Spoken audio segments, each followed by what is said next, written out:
Good morning. Today, I would like to provide an update about the concerns raised regarding Tatem Middle School. First, I would like to welcome the Commissioner of Education, Ms. Kelmar Richards, the Cabinet Health and Safety Officer, Mr. Titus Gordon. In a media statement shared on Tuesday, it was stated that Tatem Middle School parents and staff representatives had sent a letter to the Ministry and Department of Education, voicing grave concerns about the building, and a request was made that testing be conducted on the rooms and meeting spaces for air quality and levels of mold, and for repairs to be carried out. There was also a request for alternative learning venues to be provided.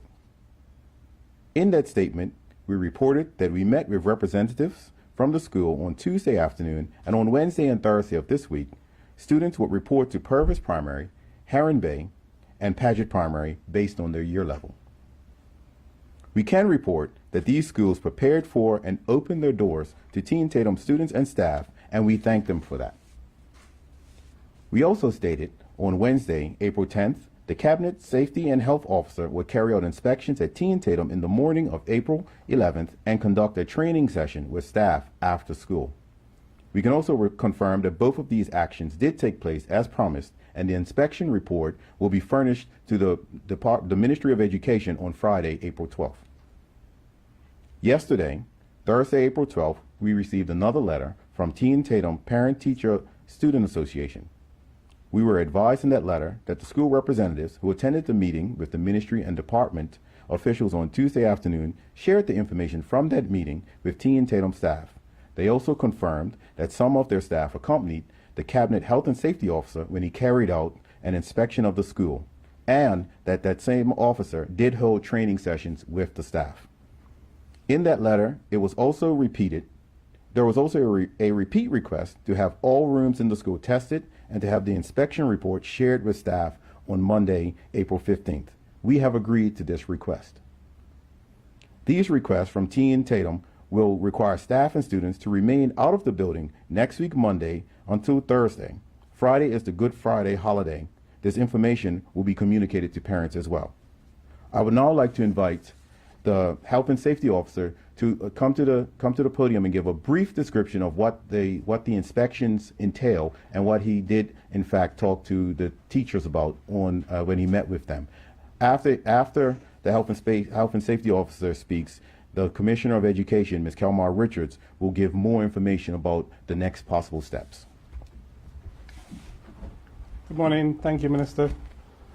This is just a quick synopsis as to what the inspection entailed, and it basically was a physical visual observation of all different facilities and areas, as well as taking the concerns of the teachers, parents, and students as were reported.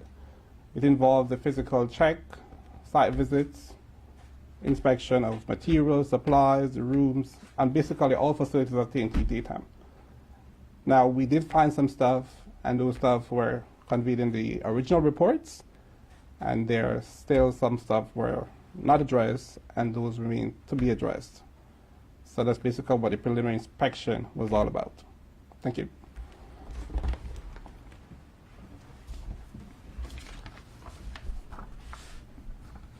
Good morning, everyone. Next week, Monday, April the 15th, M3 students at Tatem Middle School will report to Purvis Primary School. The M2 students will report to Heron Bay, and the M1 students will report to the Hamilton Fire Station. Staff will also report to these sites. As advised previously, students should pack snacks and lunch for each day. Tatem principal, Mrs. Garita Coddington, will meet with the M1 and M2 parents at 5:45 p.m. on Monday, April 15th at Bermuda College. At that time, she will provide specific details of next steps. I urge all of the M1 and M2 parents to attend this meeting, as specific information will be shared in reference to having the M1 and M2 students transfer to other middle schools for the remainder, for the remainder of the school year. M3 students will continue to report to Purvis Primary for the week of March 15th and the week of the 22nd. We've decided to keep the M3 students at Purvis until after they take the checkpoint exams. M3 students will write those exams on April 23rd, 24th, and 25th, and we certainly wish the M3 students all the best. M3 students will also be transferred to other middle schools. The school principal will meet with the M3 parents at 5:45 p.m. on Monday, April the 22nd, to share specific details. T.N. Tatem school staff will be assigned to schools as well, and Principal Coddington will meet with her staff on Monday, April the 15th, to share the details of that plan. All of the staff will be given some time to plan and to prepare for the transition, which we certainly hope will be a smooth one. We hope that the transition to other schools will be smooth for students and staff. We wish everyone all the best, and we certainly thank the Purvis, Paget, and Heron Bay principals and staff for their support of T.N. Tatem staff and students. And we thank the Bermuda Fire Services as well for their assistance with providing an alternative learning site. I'll now turn it back over to Minister Rabin.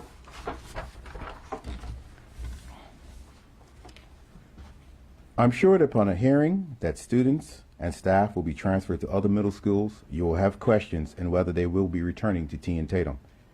I can confirm that once the M1 and M2 students transfer the week of April 15th and the M3 students the week of April 22nd and staff transfers are complete, they will remain at their assigned schools until the end of the school term. This government has not shied away from the infrastructure problems that have plagued our school system.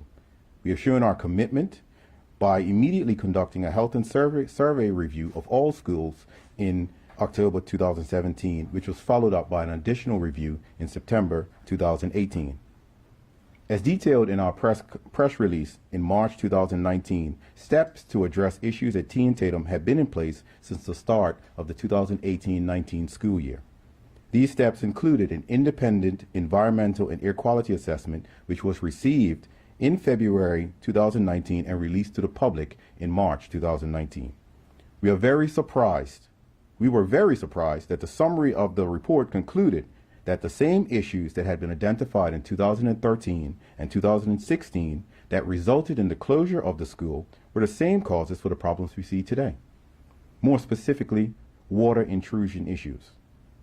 It was assumed, and rightly so, the recommendations of the 2016 report that resulted in the school being closed had been followed and the source of the causes of mold had been addressed. Sadly, this was not the case. However, based on the information now known, a plan was set in motion earlier this year to address these concerns that emanated from the 2016 report and the subsequent follow-up report we received in February 2019. The Ministry of Education and the Ministry of Works and Engineering, as announced in our release in March 25th, 2019, are developing a strategy to address the water leaks and other structural issues that had not been addressed as reported in the 2016 report. We will review all of the reports and determine the scope and the extent of work that must be carried out to bring the facility up to standard. The bulk of these works have been scheduled to be looked at during the annual summer works for public schools. I would also like at this time to give kudos to the T.N. Tatem Health and Safety Committee, who had already taken action to address the issues within the school that fall under their purview. Once we are clear on what is required, we will make a determination on whether that work can be successfully completed over the next 4 months from May to August, and make a decision about the return to T.N. Tatem then. Parents and staff will be given advance notice of this decision. The actions we are taking here are to ensure the health, well-being, and safety of students and educational staff. Our children and our educators' health and well-being must always come first, and today's announcement is being made with that in mind. It is unfortunate we find ourselves here today addressing issues that have long been identified but not addressed adequately in the past. Thank you. And I will like to add that I invite questions from the media, but note that we are not at liberty to comment on any matters pertaining to individual teachers.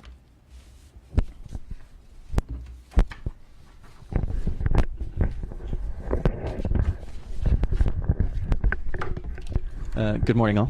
Good morning. If I can confirm, just to begin with, the school will remain closed until the end of the school year. Is that Yes. correct? Okay. And there's no guarantee that the facility will reopen. It's dependent on work and assessment that is going to be taken out during this closure period. Is that correct? As stated in the statement, we will conduct surveys to see what can be done and if we can get the school ready for September. And if that is not, if we cannot get the school ready for September, subsequent announcements will be made. You mentioned you're not able to speak about specific teachers. Generally speaking, Cole Simons this week said that 2 teachers at the school had been made ill due to conditions at the facility. Have the conditions at TN Tatem led to the illness of any staff members or students? I cannot answer that question because we are unaware of any teachers that have been made ill based on the reports that we have received. And if Mr. Cole Simons actually does know of those teachers, perhaps he is the person you should be asking exactly who they are. So you're not aware of any illnesses of staff members or students linked to mold or other environmental conditions at the school, is that correct? When we met with the staff, they submitted to us, when we met with them on Tuesday, they submitted to us reports, as they're supposed to, health and safety reports, and we're in the process of reviewing them. So that would be a no then? You're not aware of any? As I said, we cannot comment on any individual teachers. What assurances would you give to parents of TN Tatem students who might be concerned about what their children have been exposed to at the school? As stated, Paul, the health and safety of our students and our educators are of paramount concern, and we are taking these steps with that in mind. And so by closing the school at the request of the letters that we've received, and they've asked for additional testing, we are committed to doing that. It's just that we cannot assure that the testing, we cannot assure that the testing will come back in time for us to bring the students back. So that is why they're not there. In terms of giving comfort to the parents, I want all parents to know that the health and safety of our students are of paramount importance, and we're willing to listen to anyone who wishes to come and talk to us about that. Hi, good morning. Good morning, Jasmine. I just wanted to find out how many students are being relocated. TN Tatem currently holds 184 students. Okay, and what is their sort of learning arrangements? Are they joining in classes with the other students at these other classes, or are they in a separate building, or? The details of that is we're not at liberty to discuss until the principal has an opportunity to talk with parents and with teachers. Are there any concerns with the exam period coming up soon that the students will be affected in some way? And that I believe the commissioner did speak to that. We talked about the M3 students who will be taking their checkpoint exams. This is why where they are located now at Purvis, they will remain there until the end of the checkpoint exams. Given that these problems have been around as early as 2013, recommendations were made in 2016, why is it that teachers and parents have to come to the ministry to say that these problems are not being solved and not the other way around if you know that mold is to be expected at the TN Tatem building? As stated in our release, the assumption was when the school was closed in 2016 and then reopened in 2017, the issues from the 2016-17 report had been addressed. What we have found is that they came in, they did the remediation, they replaced ceiling tiles, they painted, et cetera, but the report stated that if the causes of these issues are not addressed, they will recur. And what has happened is they have recurred. And so we've gone in, this government has gone in and done the report and had an independent report done again, and we were, as I stated in my statement, surprised that the summary of it was because these things were not addressed in 2013 and 2016, this is why they're reoccurring now. This is why the department, the Ministry of Education and the Ministry of Public Works is coming up with a plan to address what is causing the issues, so we can address that. So going forward, if we are able to repair them, they will not recur. We have a reasonable understanding that they shouldn't occur again. Is it too costly? That's why the source problem has not been addressed? That I cannot answer. As I said, we're in the process of doing an assessment to address those particular issues of water intrusion. Minister, if I could just ask about something else that's come up regarding schools this week. The incident at, incidents at Delwood and Cedarbridge. Details on that have been a little bit scant thus far. I understand there's an ongoing police investigation. You might be limited. Can you provide just a little bit more context on what exactly happened earlier this week at those schools? At those schools, we were made aware that there were students selling vaping pens. The appropriate actions were taken. The students were brought in, their parents were brought in, and DCF and Department of Child and Family Services and the police were brought in as well. The police have launched an investigation, and that is the update there. The police are now investigating the actual incident. Were the students involved suspended at all? Not at this point. I can't talk about what happened to the students at this point, but they have been. We have identified who they are, and they're being investigation is ongoing. I guess one of the things that I think people were interested in about with regards to this is vaping pens are things that can be used for legal products for adults, such as anti-smoking products, but they can also be used for illegal narcotics. Is there any indication as to what these pens, the purpose they were being sold for at these schools? Again, as the investigation is done, we'll be able to give more information on that. The police, I can reveal that the police confiscated the pens, and it's now within their remit to do what it is that they're going to do. Sure. Can you tell me how many were confiscated? No, I cannot. Okay, fair enough. I appreciate that nonetheless.